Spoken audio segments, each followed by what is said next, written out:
Hi everybody, I'm Kimberly Turner from cookingwithkimberly.com, and Mom is on the show today, Ingrid. Hi. Hi. And we are cooking for Easter, and one of the traditional recipes that we make in our family is meat on a stick. So we're going to show you how to cook Napa Jack's meat on a stick today. Now we are using a really great spice rub from the Wine Country Kitchens. This is Napa Jack's chicken and fish rub. Now I know you're going, chicken and fish? What do you mean? What kind of meat are you using? Well, we're using pork and we're using some veal. And these are kind of really mild meats. So the chicken and the fish spice rub will do a really nice job of giving a good base of flavor. I'm going to tell you what's in here. There's garlic, salt, onion, orange peel, spices, chili pepper, sugar, parsley, green bell peppers, paprika, cilantro. And that's a nice wide variety, a good base of savory flavors. Now, what we've done is we have a little assembly line going. Mom has the meat chopped into about 1-inch chunks, 1.5 inch chunks. We have 2.5 pounds of pork. This is a pork loin that we cut up, and this is a nice, is this veal shoulder? This is veal shoulder. So that's about 1.25 pounds of the veal, 2.5 pounds of the pork. So we're doing 3 pieces of pork per skewer and 2 pieces of veal in between. So or vice versa. Vice versa. Well, we have more pork than veal, that's why. So we have 6-inch skewers. If you can't find 6-inch skewers, just do what Mom did and mark them and cut them according to size, okay? So we're going to get these all onto the stick, and I'll show you what they look like. Mom's done a great job already. And then I'm going to start getting them prepared in the assembly line. But we need to season our assembly line first. I'm going to get some fresh pepper organized. We like our stuff a little bit spicier than everyone else typically does. Not just hot heat spicy, but just spicy in general, nice flavors. So I'm going to use my mortar and pestle. If you don't have one of these, it's a superior investment. You're really going to love this. We use ours every single day. Even if it's just for pepper, it's so worth it. So check out our shop at shop.cookingwithkimberly.com and grab yourself one of these. Okay, so I have an assembly line, 2 nice wide, deep bowls, one with flour, one with breadcrumbs. Use whatever kind of breadcrumbs you like. I just broke up some breadcrumbs fresh. We also have some nice little bowls of, one is of milk and one has 3 eggs in it, and that's just been beaten up. So our assembly line consists of milk, flour, eggs, and bread, and that's how we're going to go. It's going to go wet, dry, wet, dry. You want to finish with the breadcrumbs. So you're going to get the meat wet with the milk, then coat it with the flour, dredge it with flour, dunk it in the egg, and finish with the breadcrumbs. But we need to season these. So I have, I don't know, what's that, about maybe 1.25 cups of flour. I have maybe 2 cups of breadcrumbs, and that's probably, I don't know, 3/4 cup of milk, and 3 eggs we're starting with. You may have to refill some of these. You just don't know until you keep it moving. Get going. That's right. So I'm going to season each one of them with a little bit of pepper. It just helps with the layers of flavor. You want to make sure that there's flavor in every single little bite. I'm going to add a little bit of cayenne pepper. That's a staple in our household, I'd think, eh? And we're going to use the chicken and fish spice rub from Napa Jack's. So just break some of that into there.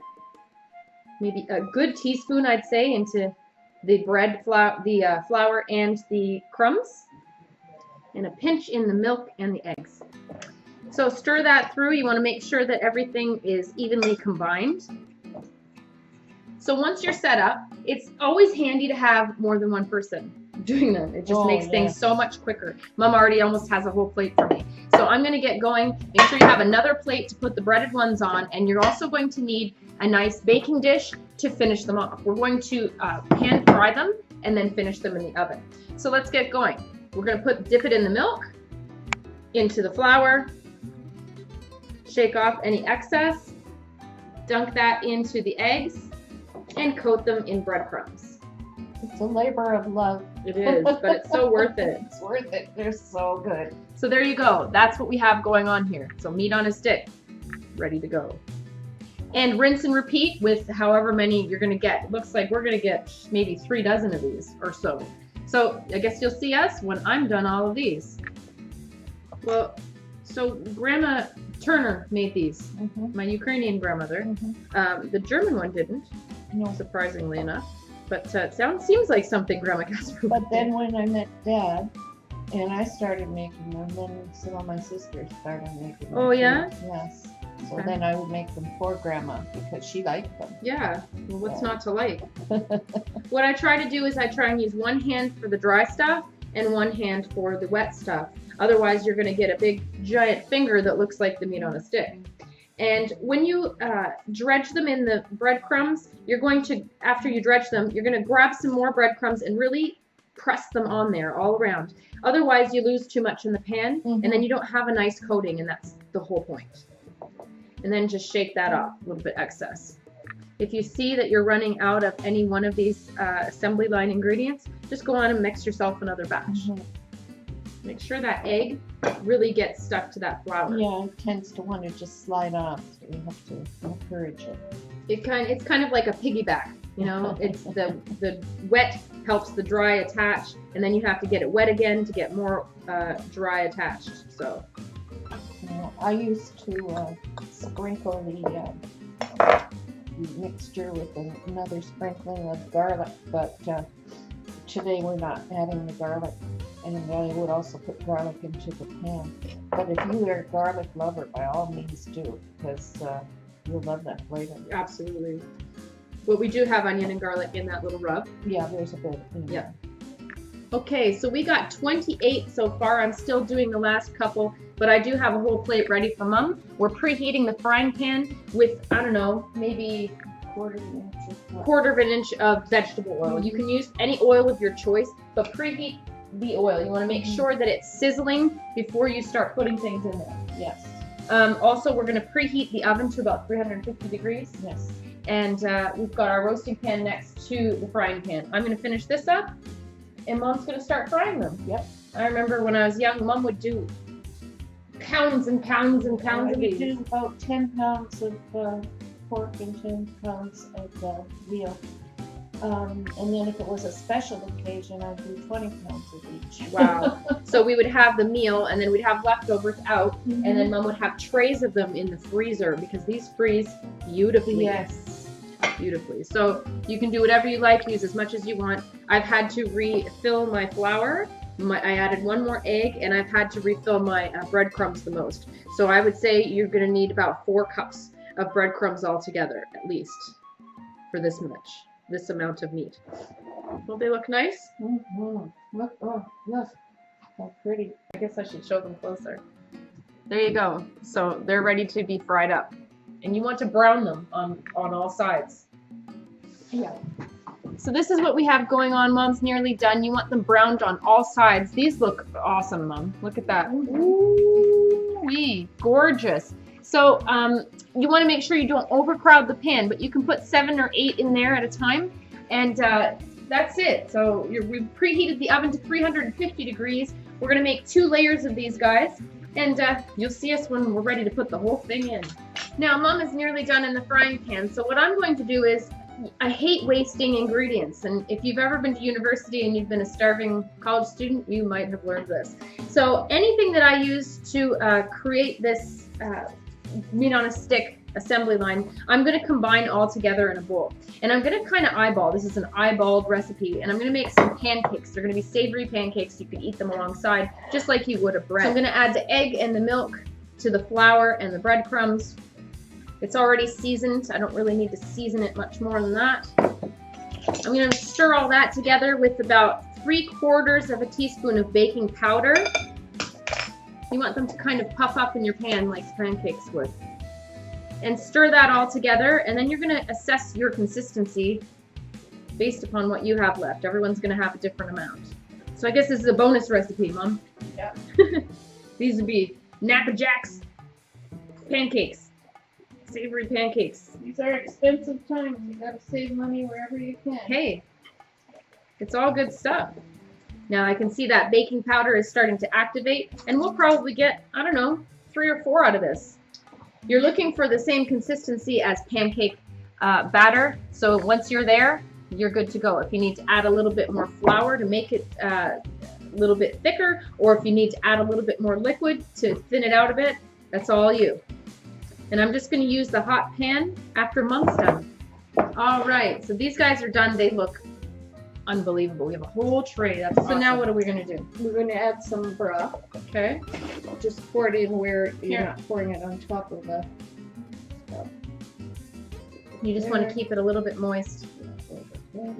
It's probably all of 2 tablespoons, maybe. Huh? Yeah. And then we're going to, these are cipollini onions, the red ones. We're going to just scatter them so that they hit the bottom of the pan. okay, that's just for aromatics. So these are the red cipollini. Make sure you check out my review on these guys. They're Ontario red cipollini. And Then we're going to cover it with tin foil. Okay, so now we're going to cover it with aluminum foil. you want to keep that little bit of moisture in there. Mm-hmm. And I am going to quickly pan fry these little cakes to go along with. I'm going to keep them warm. So into the oven they go for how long, Mom? About 30 minutes to 40 minutes. We'll see how it goes. Okay, on 350 degrees Fahrenheit.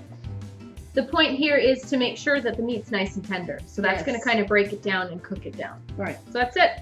All right, so into the pan, I'm going to just go ahead and use the same hot oil. Hot oil. This won't take very long at all.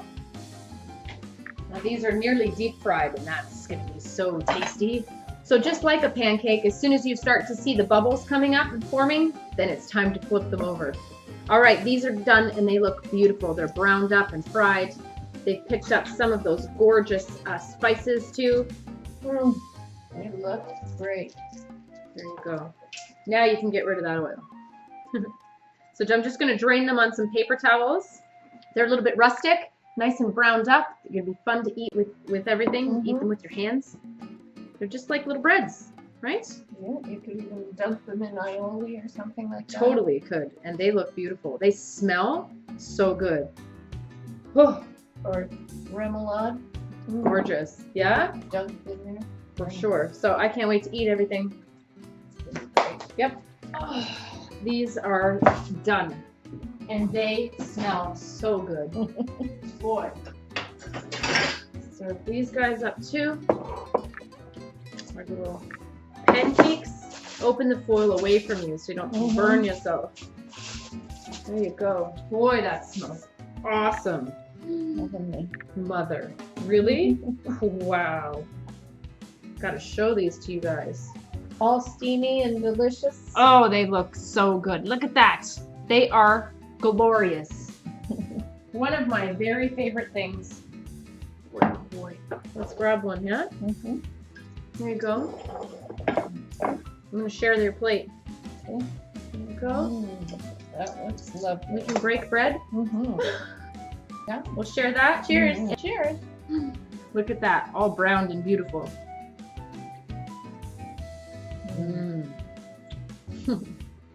So good. And you don't need anything with it. Like you don't need to dunk it in anything. These are good too. Really good. Light and fluffy. Good to eat alongside. You can just walk around like this.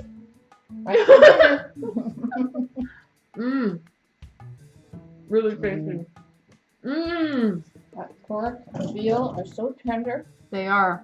And look at, they're moist and juicy in there. And you have like, you don't have too much batter going on, but you have a nice enough amount, a nice substantial amount that it covers it perfectly.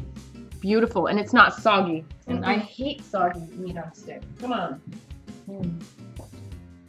It's lovely. A triumph, Mom. What a treat. Yeah. Perfect for any occasion. You'll wow everybody if you bring these with you. They're so impressive and they're so delicious. You can never make enough.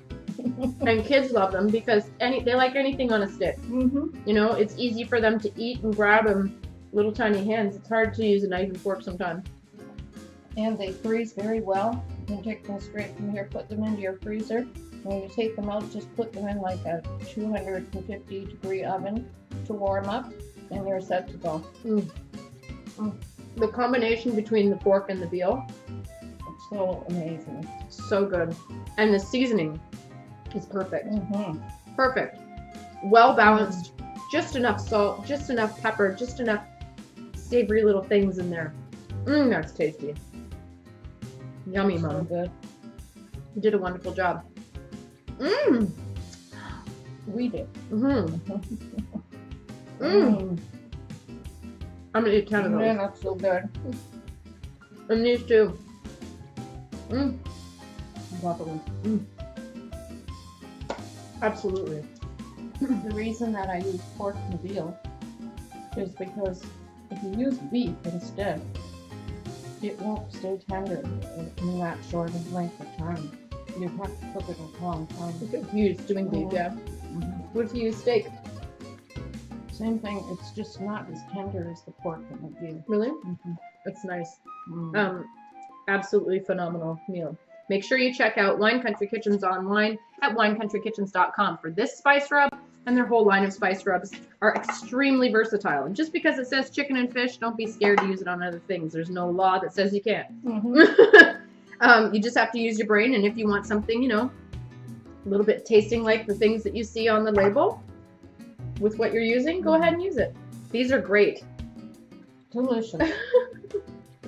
So make sure you try these. You're going to really love this recipe. This is how to cook Napa Jack's meat on a stick. Okay?